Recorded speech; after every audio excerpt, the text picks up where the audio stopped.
रेवासन और धुलावट के MP toll plaza पर पुलिस का सख्त पहरा। कुंडली मानेसर पलवल एक्सप्रेसवे पर रेवासन तथा धुलावट गांव में टोल प्लाजा पर सीआरपीएफ व हरियाणा पुलिस के जवानों की कड़ी निगरानी है। नूंह जिले के किसान को टोल नाके पर प्रवेश नहीं करने दिया जा रहा। हरियाणा पुलिस के जवान एक एक गाड़ी को रुकवा कर चेक कर रहे हैं। अभी तक एक ट्रैक्टर को यहां से वापस कर दिया गया है। तो किसान नेता और मेवात विकास सभा के प्रधान सलामुद्दीन एडवोकेट को भी पुलिस ने रेवासन टोल प्लाजा पर रोक लिया है और उन्हें पलवल नहीं जाने दिया जा रहा है। उन्होंने कहा है कि पुलिस का बर्ताव ठीक नहीं है। यह तो ट्रैक्टर से भी नहीं जा रहे थे, अपनी गाड़ी से पलवल किसानों के प्रदर्शन में शामिल होने के लिए जा रहे थे, लेकिन पुलिस ने उन्हें न केवल रोका बल्कि बातचीत भी बेहतर ढंग से नहीं की। उन्होंने कहा कि ऐसा नज़ारा सिर्फ नूंह में ही है देखने को मिल रहा है। प्रदेश के दूसरे जिलों में इस तरह का बर्ताव हरियाणा पुलिस के जवान किसानों के साथ नहीं कर रहे हैं। उन्होंने कहा है कि अब देखना है कि पुलिस का अगला कदम क्या होता है। सलामुद्दीन एडवोकेट ने यह भी आरोप लगाया कि उन्होंने साथी रमजान एडवोकेट और अन्य लोगों को पुलिस ने कहाँ रखा हुआ है, इसके बारे में उन्हें कोई जानकारी नहीं मिल पा रही है। कुल मिलाकर अभी तक रेवासन धुलावट टोल प्लाजा पर पूरी तरह से शांति है। हरियाणा पुलिस से निपटने के लिए पूरी तरह से सतर्क है और सीआरपीएफ के जवान पूरी तरह से दिखाई पड़ रहे हैं। अब देखना यह है कि कुंडली मानेसर पलवल एक्सप्रेसवे पर ट्रैक्टर यात्रा कब तक पहुंचती है, उसे आगे जाने से रोकते हैं या फिर वह पुलिस की सुरक्षा व्यवस्था को दाता बताते हुए आगे तक ले जाने में कामयाब होते हैं।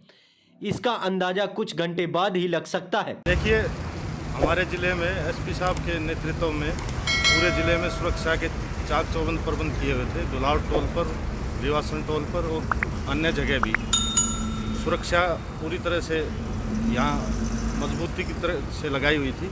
वह किसानों की तरफ से भी यहाँ कोई मोमेंट देखने को नहीं मिला। एक ट्रैक्टर आया था, उसको भी समझाने के बावजूद वो वापस चले गए। अन्य कोई यहाँ ऐसी कोई घटना या किसी प्रकार बिल्कुल शांति प्रिय पूरा दिन रहा है।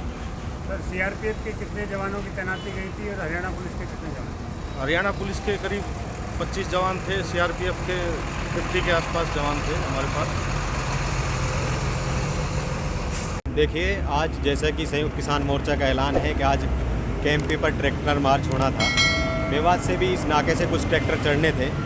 पहले तो सुबह कुछ हमारे साथियों को हाउस अरेस्ट किया गया, कुछ साथियों को पुलिस ने उठाया भी।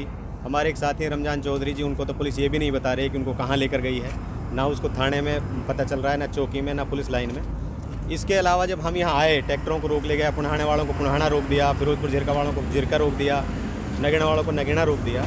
और हर नाके पर आज ऐसे पुलिस खड़ी है जैसे चोर डकैतों को रोकने के लिए खड़ी हो। और हम जब अपनी गाड़ी से यहाँ कैंपी पे, यहाँ रेवासन मोड़ पे आए हैं, तो यहाँ रोज का मेयो का एसएचओ बहुत बदतमीजी से पेश आ रहा है और ये बात कर रहा है कि अपनी आइडेंटिटी दिखाइए, अपना आईडी कार्ड दिखाइए, तब जाने देंगे, नहीं तो नहीं जाने देंगे, और आप ठीक से खड़े होइए, आप पे खड़े होने का सलीका नहीं। इस तरह की बातें हमसे की जा रही हैं और हम कैंपी पे चढ़ने के लिए आए हैं। हमारे पास कोई ट्रैक्टर भी नहीं है, हम 8-7 लोग हैं बस। लेकिन आज जो है ये सिर्फ मेवात में हमें देखने को मिल रहा है। बाकी हरियाणा में या दूसरे ज़िलों में इस तरह किसी के साथ भी अत्याचार और इस तरह के डिटेंशन या इस तरह का बर्ताव कहीं भी नहीं है जिस तरह के यहाँ की मेवात की पुलिस और मेवात के एसपी के इशारे पे यहाँ के लोकल थानों में जो एसएचओ लगे हैं, जो मुलाजिम लगे हैं, वो हमारे साथ बदतमीजी तक करने को तैयार हैं। अभी आप सबने देखा होगा कि एसएचओ रोज का वो कह रहा था कि आप मानते हैं कि हम अपनी सख्ती दिखाएं, अभी थोड़ी देर रुक जाइए, आपको बता देंगे कि आप कौन। इस तरह की वो कह रहे हैं एक तरह से कि वो कुछ और भी करने को तैयार हैं। नहीं, कोई बात नहीं, जो करेंगे हम देखेंगे, वो बर्दाश्त करेंगे, उनका काम है वो करें, हमारा काम है वो हम करेंगे।